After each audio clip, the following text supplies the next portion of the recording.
જય શ્રી કૃષ્ણ ભાઈ બહેનો, ફરીથી એકવાર સ્વાગત છે તમારું મિનેશભાઈના કિચનમાં. આજે આપણે બનાવવાના છે ચણાની દાળનો સંભાર. તો ચાલો ચણાની દાળનો સંભાર બનાવવાનું શરૂ કરીએ.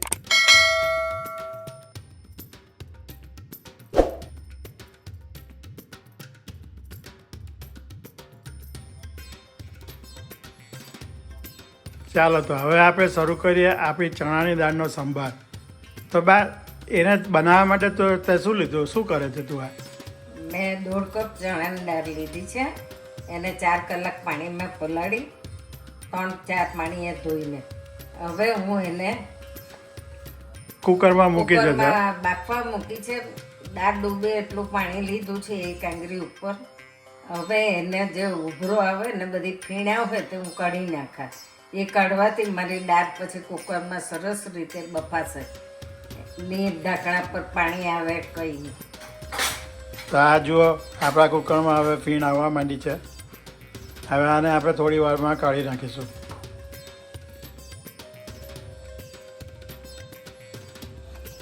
તો બા ફીણ આવવા માંડી છે, એને હવે કેવી રીતે કાઢે છે? અને બસ આમ કટકીથી કાઢી લેવાની. એને કાઢવાથી ઉભરો નહીં આવે પછી દાળનો.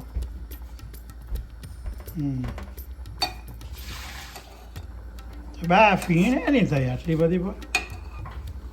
એ તુવેરની દાળ, ચણાની દાળ, મગની દાળ આ બધામાં આવે આ ફીણ. એટલે તો એને કાઢવા નહીં તો કુકરની સીટી વાગે તો બધું ઉભરાય બહાર પાણી. આ એક રીતે ખાવી સારી બી નથી, આઈ થિંક.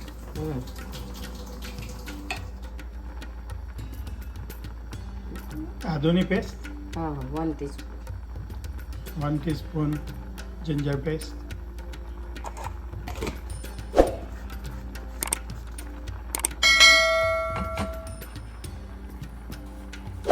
બીજું શું નાખવાનું છે બા?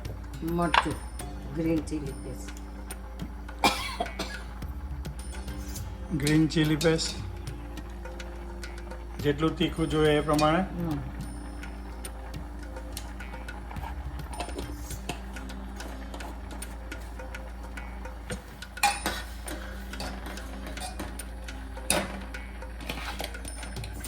ટામેટા છે 2 ટામેટા. તો આપણે આમાં 2 ટામેટા નાખ્યા છે, એની છાલ કાઢી નાખેલી છે આપણે. હવે સ્વાદ અનુસાર એમાં થોડું મીઠું નાખીશું.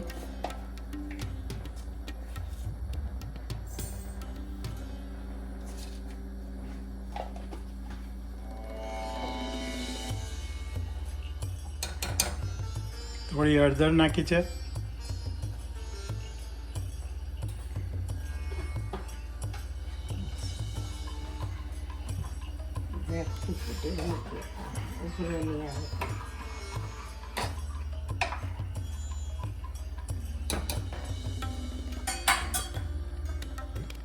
બસ હવે ઢાંકણું ઢાંકી દઈને મૂકી દેવાનું છે.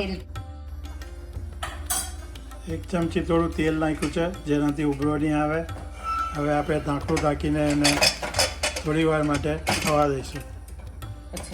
આને કેટલી વાર સુધી રાખવું પડશે બા?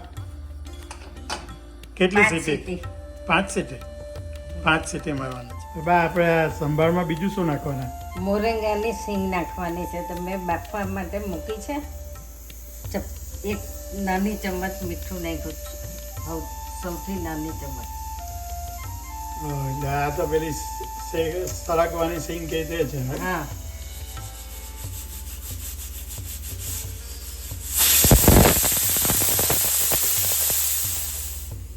તો આપણે કુકરની 4 સીટી વગાડી દીધી છે.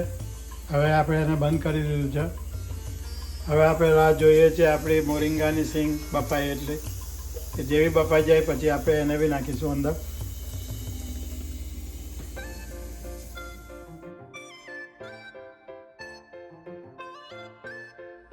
હવે આપણે આ ખોલી કાઢ્યું છે કુકર.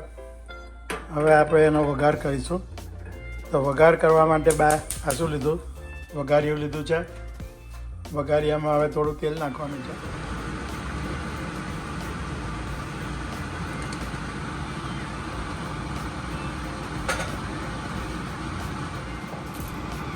એ શું છે બા? લીમડો કરી પત્તા. લીમડો નાખ્યો છે, કઢી પત્તા.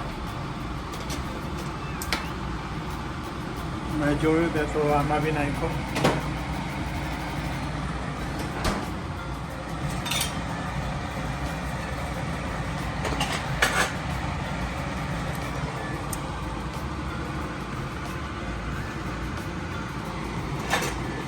લાલ મરચું, સૂકું લાલ મરચું.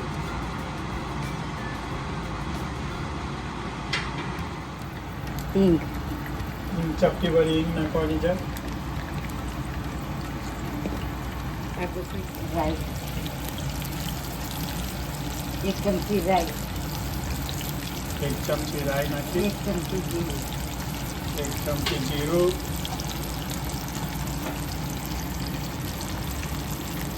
ધાણા જીરું, 1 ચમચી ધાણા જીરું નાખ્યું, લાલ મરચું, લાલ મરચું, સંભાર મસાલો, હમ, 1 ચમચી સંભાર મસાલો,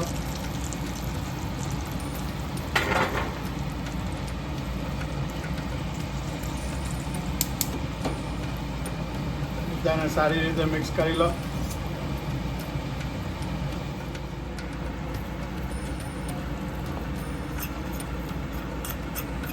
હવે બધી વસ્તુને આપણા કુકરમાં નાખી દીધું છે આપણે. સરસ મજાની સુગંધ આવવા માંડી છે.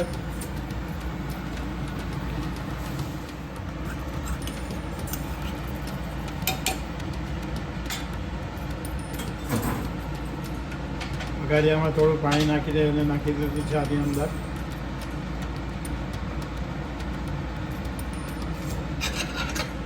હવે એને આપણે હલાવી દઈશું.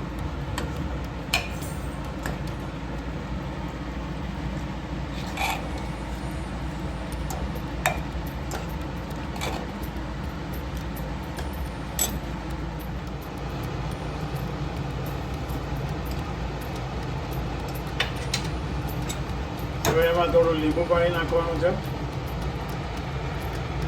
1 ટેબલ સ્પૂન જેટલું.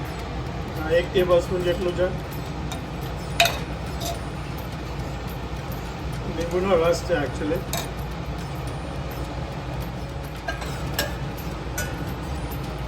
ફળી નાખી દેવાની છે હવે આપણે આની અંદર.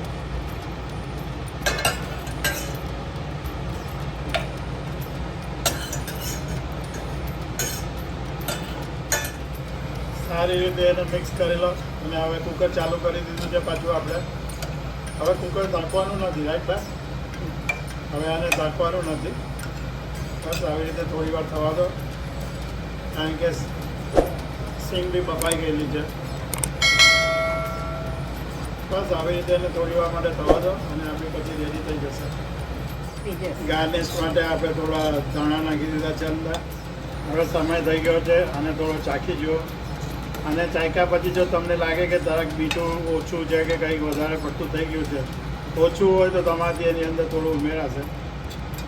વધારે પડી ગયું હોય તો એનો ઉકેલ નથી. આ તમારાથી જે આંબલી ખાતા હોય તો આંબલી પણ નાખી શકે લીંબુની જગ્યાએ. શું કીધું કા? લીંબુનો રસ આપણે નાખ્યો ને તેવી રીતે આંબલી પણ નંખાય. ઓકે, એટલે તમે જો આંબલી ખાતા હોય તો તમારાથી આંબલી નખાય છે આની અંદર.